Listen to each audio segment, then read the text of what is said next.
What's more American than opening a lemonade stand? Would you like some lemonade? Yes, please. Who's first? Thank you very much. Oh, thank you so much. Thank you. Appreciate it. For years, kids have set up stands like this. But today, watch out. The police may bust you. I was like really scared because I didn't know what was going to happen. We were just selling lemonade in our front yard for about 3 days, and the third day, the police decided to shut us down. Their mom heard the police yelling.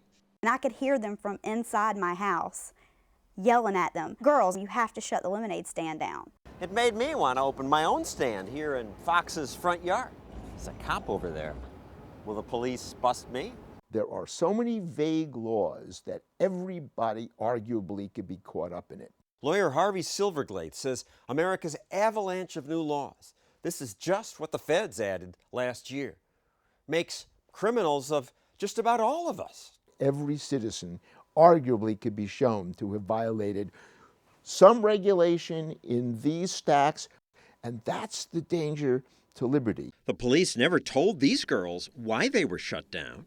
My husband stopped at the city hall to try to find out, and the city official laughed at him and said, "Really? They shut your lemonade stand down?" And he says, "Yeah, I'd like to see what law I'm breaking." She didn't even know. Eventually, the police chief explained. We were not aware of how the lemonade was made, who made the lemonade, or what the lemonade was made with. We understand you guys are young, but still, you're breaking the law, and we can't let you do it anymore. Appleton, Wisconsin shut down these girls' lemonade stand. And these kids in Texas were stopped too. They said that you needed a permit to sell. In Hazelwood, Illinois, Caitlin and Abigail Mills sold Girl Scout cookies from their own front yard. But then the city sent them a letter ordering them to stop. I looked at it and I was like, "What? Cookies? Come on, it's Girl Scouts." All these people ran afoul of laws they didn't know existed and still don't understand. They're ununderstandable. Not only to people like you who are not lawyers, to people like me. I am a lawyer, and I can tell you, They're incomprehensible to you. Incomprehensible to me. Even the police don't understand. She said the Roberts Kids Lemonade stand violated the law, but 2 officers the previous day bought lemonade from them and tipped them. in Scottsdale, Arizona, Dr. Reed Tarazi is accused of breaking the city's nuisance and property maintenance ordinance. His crime? This tree in his backyard. It's the wrong kind.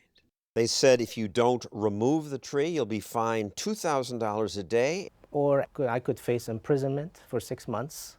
You bought the house partly because of this tree. Yes. But it turned out this tree wasn't on the Planning and Development Services Department's list of approved trees. It's odd because there are a bunch of them in the area. And so you point this out to the authorities, and they say what? Let us know who they are, and we will cite them as well. In California, Stephanie and Chuck Fromm were fined for holding Bible studies in their home. Need a conditional use permit, cup, to hold meetings. Okay, and that's tricky. It goes down this road of traffic studies, earthquake studies, land studies. This can be tens of thousands of dollars. You then ask them, how many people make for a meeting? And the code enforcer and his boss that was there from the planning department said more than 3. And you have more than 3 kids. I have 5. Famous people accused of breaking the law can fight zealous prosecutors. They can afford the expensive lawyers who often get them reduced sentences or acquittal. But what if you're just an ordinary businessman and you import these guys? Watch out. You could go to jail for years. We didn't catch the lobster. We didn't see the lobster. Abby Schoenwetter used to import seafood. Then authorities said, "You're in trouble." I did the same thing for 13 years, over and over. Clear customs and FDA, bring the lobster tails in and sell them. Nobody in the government ever had a problem with that until that day when they walked up on the dock and said, "Don't offload your lobster tails." Customs shows up and says, "Stop unloading, put them back." We put them back and we were wondering what the heck happened. They didn't really know the answer. We know that, you shouldn't murder and you shouldn't steal. Those are intuitive. That's old-fashioned. Now, the laws are much more technical and vague. The government eventually said he broke 4 obscure regulations that are on the books in Honduras. That said they had to be packaged in 40-pound boxes. We had them in plastic bags. Everybody was using plastic bags. I started in 1986 and was always doing it the same way. In the end, even Honduras said, no, you got it wrong. Didn't matter. 7:30 in the morning. There's about 6 or 7 black vans. There's FBI, IRS, National Marine Fisheries Service, Customs. There's about 13 of them on my deck, all with guns. And that was just the beginning of Abby's nightmare. And you were sentenced to? 8 years, 1 month. That's right, 8 years and a month. Maybe he was a repeat offender? Any trouble with the law before this? The worst thing I had was a speeding ticket. That was it. He served 6 years in jail.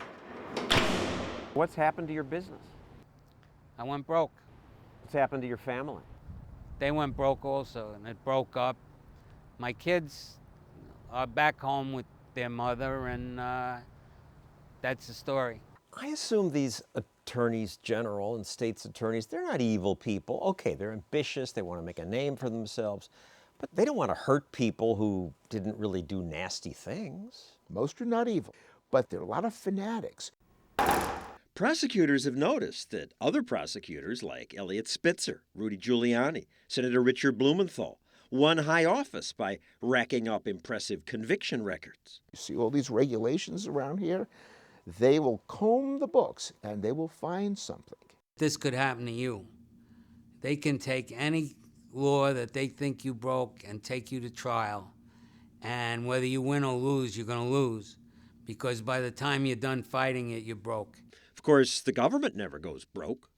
They must have spent $1 million taxpayer dollars going after I you. heard they spent $5 million. The amount of money that it takes bankrupts the typical individual. How much money does it take? Oh, I've had clients who have spent $10 million. I cannot even imagine how much money they spent prosecuting my husband. The feds tried Jill Barron's husband, Jack, and lost. But instead of apologizing for getting it wrong, they now threaten to fine him $37,000 a day. What terrible crime did the government say Jack and Jill committed? Trying to build a house on their own property. The county gave you permission to build a Yes, house. they did. And they inspected the foundation and approved it. So you started to build. Mm-hmm. But a government-owned drainage ditch nearby was clogged with logs, so Jack asked the government to fix it. They told my husband, we are backed up 6 months. If you can clean the ditch, go ahead and do it.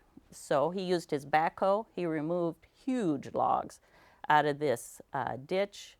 The water poured off the land, and we were cited 1 felony for cleaning the ditch. What?